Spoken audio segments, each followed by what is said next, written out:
কোন দেশের যুব সমাজ চাইলে কত কিছুই না করতে পারে। সম্প্রতি ভারতের পার্শ্ববর্তী দেশ নেপাল, সেখানে একই রকম কিন্তু অবস্থা পুনরাবৃত্ত হয়েছে, যেমনটা বাংলাদেশে আমরা 2024 সালে দেখতে পেয়েছিলাম। বাংলাদেশের ক্ষেত্রে দেখতে পেয়েছিলাম তাদের দেশে কিভাবে কিন্তু ছাত্রদের উপরে অ্যাটাক করা হয়েছিল বা গুলি দিয়ে বিদ্ধ করা হয়েছিল সরকারের তরফ থেকে। সেরকম একই রকম পরিস্থিতি বাংলাদেশের পর কিন্তু নেপালেও দেখা গেছে, এবং সেখানে কিন্তু রাস্তায় শান্তিপূর্ণ প্রোটেস্ট করতে নেমেছিল বাংলাদেশের মতোই কিন্তু নেপালেও। কিন্তু বর্তমানে কিন্তু দেখা যাচ্ছে যে সরকার এতটা পরিমাণে আক্রমণাত্মক হয়ে গেছিল, যার ফলে দেখা যায় যে প্রচুর পরিমাণে ছাত্রদের কিন্তু নিহত করা হয় সরকারের তরফ থেকে। এবার মেন কথা হচ্ছে কিন্তু সরকারের এগেনস্টে যদি কেউ কথা বলতেই শুরু করে, তাহলেই দেখা যায় যে সরকার তাদের দমানোর চেষ্টা করে। তো যে পরিপ্রেক্ষিতে দেখা যাচ্ছে যে তাদের দেশে প্রোটেস্ট এতটা পরিমাণে বৃদ্ধি হয় যে নেপালের কিন্তু বর্তমানে কিন্তু সরকারের পতন ঘটেছে। এবার ব্যাপারটা যদি আমরা একটু ক্রোনোলজিক্যালি দেখতে চেষ্টা করি, তো সেটা দেখা যাবে যে 4 সেপ্টেম্বর ব্যাপারটা পুরোপুরিভাবে কিন্তু স্টার্ট হয়। দেখা যায় নেপাল সরকারের তরফ থেকে 26খানা সোশ্যাল মিডিয়া অ্যাপকে ব্যান করে দেওয়া হয়, এবং যার মেন উদ্দেশ্য ছিল নেপাল সরকারের যে নেপালের যে সব সোশ্যাল মিডিয়া রয়েছে, বলা যেতে পারে যে ফেসবুক, ইনস্টাগ্রাম,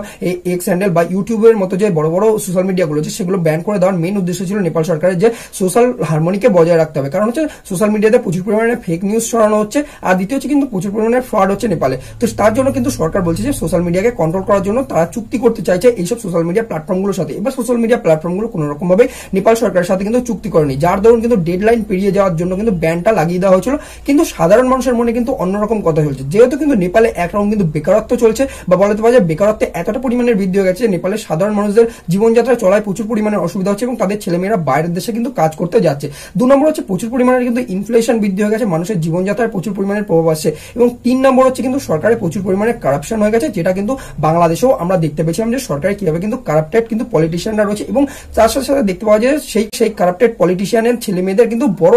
বলা যেতে পারে যে বড় আলিশান কিন্তু জীবনযাত্রা। তো সেটা কিন্তু বর্তমানে কিন্তু প্রচুর পরিমাণে কিন্তু খবর মিডিয়াতে উঠছিল। তো এইটা নিয়ে কিন্তু দেখা যায় যে এই ব্যান নিয়ে কিন্তু প্রচুর পরিমাণে কিন্তু প্রোটেস্ট চালু হয় প্রথমে, এবং যেটা কিন্তু একটা শান্তিপূর্ণ প্রোটেস্ট কিন্তু বর্তমানে চলছিল 8 সেপ্টেম্বর নাগাদ। তো তারপর দেখা যায় যে সরকারের তরফ থেকে কিন্তু একটা প্রচুর পরিমাণে কিন্তু কড়া স্টেপ নিয়ে নেওয়া এবং কারফিউ জারি করে দেওয়া হয় কাঠমান্ডুতে, এবং তার সাথে সাথে পার্শ্ববর্তী যেসব এলাকাগুলো রয়েছে সেখানেও কিন্তু প্রচুর পরিমাণে কিন্তু কারফিউ লাগানো হয়। এবং এই ঘটনার পরিপ্রেক্ষিতে দেখা যায় সরকার প্রথমে কিন্তু টিয়ার গ্যাস দিয়ে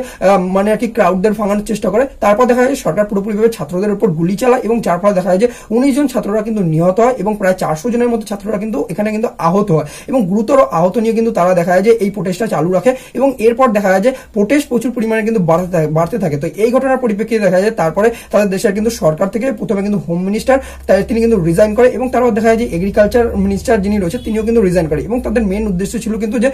এই যে সাধারণ মানুষগুলোকে নিহত করা হয়েছে বা ছাত্রদের নিহত করা হয়েছে তার উত্তর কিন্তু হোম মিনিস্টারের কাছে ছিল না। তো এই পরিপ্রেক্ষিতে দাঁড়িয়ে কিন্তু সরকারকে কিন্তু দেখা যায় যে প্রথম কিন্তু ভাঙন শুরু হয়, এবং এরপর দেখা যায় যে মানুষ কিন্তু রাস্তায় আরো প্রচুর পরিমাণে নেমে আসে এবং ভালোভাবে কিন্তু প্রোটেস্ট করা চালু করে, এবং যেই পরিপ্রেক্ষিতে দাঁড়িয়ে কিন্তু এই সরকারের কিন্তু বর্তমানে কিন্তু দেখা যায় যে আর্মির তরফ থেকে প্রেশার আসে, এবং দেখা যায় যে কেপি শর্মা ওলিকে বর্তমানে কিন্তু রিজাইন করে দেশ ছাড়তে বাধ্য করা হয়। তো এই পরিপ্রেক্ষিতে দাঁড়িয়ে কিন্তু বর্তমানে দেখা যায় যেসব সংসদ ভবন রয়েছে বা বলা যেতে পারে যে বিভিন্ন রকম যে প্রাইম মিনিস্টার হাউস রয়েছে বা বলা যেতে পারে যে বিভিন্ন রকম যে বড় বড় পলিটিশিয়ানদের হাউসগুলো রয়েছে সেগুলোকে জ্বালানো হয় একরকম কিন্তু জনতাদের তরফ থেকে, এবং যেসব যে পলিটিশিয়ান গুলো রয়েছে তাদেরও অবস্থা কিন্তু খারাপ করা হয় সাধারণ মানুষের তরফ থেকে। এবং ফিনান্স মিনিস্টারের যে অবস্থা রয়েছে সেটা আপনারা আশা করি যে এখন কিন্তু সোশ্যাল মিডিয়ায় প্রচুরভাবে কিন্তু দেখেওছেন সেই ভিডিওটা। তো এরপর হচ্ছে কিন্তু যদি আমরা কথা বলি এই ব্যাপারগুলোকে আটকানোর জন্য কিন্তু এখন বর্তমানে জেন জি যারা রয়েছে সেগুলো যদি আমরা একটু দেখার চেষ্টা করি, সেগুলো ভারতবর্ষের পার্শ্ববর্তী যতগুলো দেশ রয়েছে সেক্ষেত্রে আপনারা শ্রীলঙ্কা থেকে শুরু করুন, বা বলা যেতে পারে যে বাংলাদেশের যদি দেখুন, বা বলা যেতে পারে যে নেপালেরও দেখুন, তো সেক্ষেত্রে কিন্তু জেন জিদের কিন্তু প্রচুর পরিমাণের হাত রয়েছে, এবং তার সাথে সাথে হাত রয়েছে সোশ্যাল মিডিয়ারও।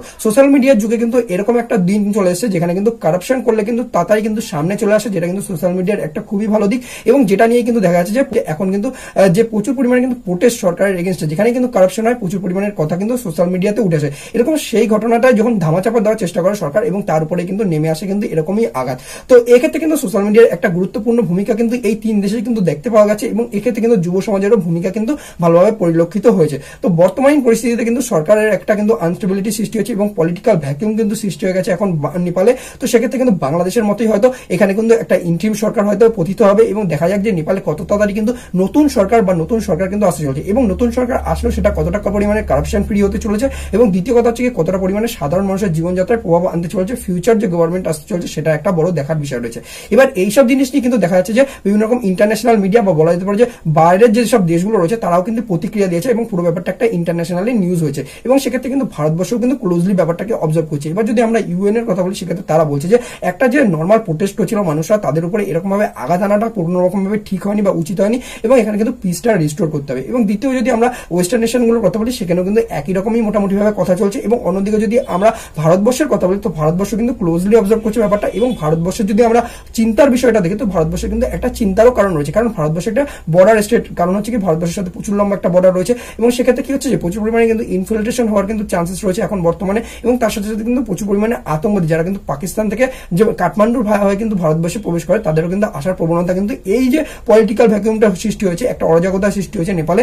তারপরে কিন্তু বৃদ্ধি হতে পারে। তো সেটা কিন্তু ভারতবর্ষ সরকারের যে বর্ডার সিকিউরিটি ফোর্স গুলো রয়েছে বা বলা যেতে পারে যে বিভিন্ন রকম যে আইটিবিপি গুলো রয়েছে তারা কিন্তু এই জিনিসটাকে পুরোপুরিভাবে লক্ষ্য রাখতে হবে এবং ডিফেন্স মিনিস্ট্রিকেও লক্ষ্য রাখতে হবে এবং ইন্ডিয়ান আর্মিকেও লক্ষ্য রাখতে হবে এই ব্যাপারটাকে, এবং আশা করবো যে ভারতবর্ষের এক্সটার্নাল অ্যাফেয়ার্স মিনিস্ট্রি এই পুরো ব্যাপারটাকে ভালোভাবে হ্যান্ডেল করবে এবং নতুন যে গভর্নমেন্ট আসবে তাদের সাথে ঠিকঠাকভাবে কিন্তু মানে একটা সম্পর্ক তৈরি করার চেষ্টা করবে। এবং বর্তমানে এই পরিস্থিতিতে কিন্তু দেখা যাচ্ছে যে ভারতবর্ষেরও কিন্তু একটা চাপ হয়ে গেল, কারণ ভারতবর্ষ প্রচুর পরিমাণে কিন্তু ইনভেস্টমেন্ট কিন্তু নেপালে কিন্তু করে রেখেছে, তো সেগুলো কতটা পরিমাণে আগে ঠিক হবে সেগুলো কিন্তু দেখার বিষয় রয়েছে। এবং দ্বিতীয় কথা হচ্ছে কিন্তু এই যে জিনিসগুলো চলছে সেগুলোর ফলে কিন্তু একটা জিনিস বোঝা যাচ্ছে যে মানুষ কিন্তু কোন রকম ভাবে কিন্তু এই যে তানাশাহী ব্যাপারটা রয়েছে বা বলা যেতে পারে যে কোনো কিছু চাপিয়ে দেওয়া বা স্বৈরাচারিত্ব ব্যাপার সেটা কিন্তু কোন রকম ভাবে মেনে নিচ্ছে না ডেমোক্রেসিতে। তো সোশ্যাল মিডিয়ার যুগে এটা একটা বড় ভালো বিষয় হয়েছে যে মানুষ কিন্তু পুরোপুরিভাবে নিজের আওয়াজটা রাখতে পারছে আর কিন্তু পুরোপুরিভাবে কিন্তু নিজেদের কথা কিন্তু তুলে ধরতে পারছে। তো বর্তমান পরিস্থিতিতে পলিটিক্যাল যে আনস্টেবিলিটি সৃষ্টি হয়েছে নেপালে সেটা নিয়ে আপনাদের কি মতামত রয়েছে অবশ্যই আপনারা কমেন্ট বক্সে জানাবেন। আর এরকম যদি আপনারা রেগুলার পলিটিক্স এবং জিওপলিটিক্স সম্পর্কিত আপডেট পেতে চান তাহলে তথ্য অবশ্যই ইউটিউবে সাবস্ক্রাইব করে রাখবেন।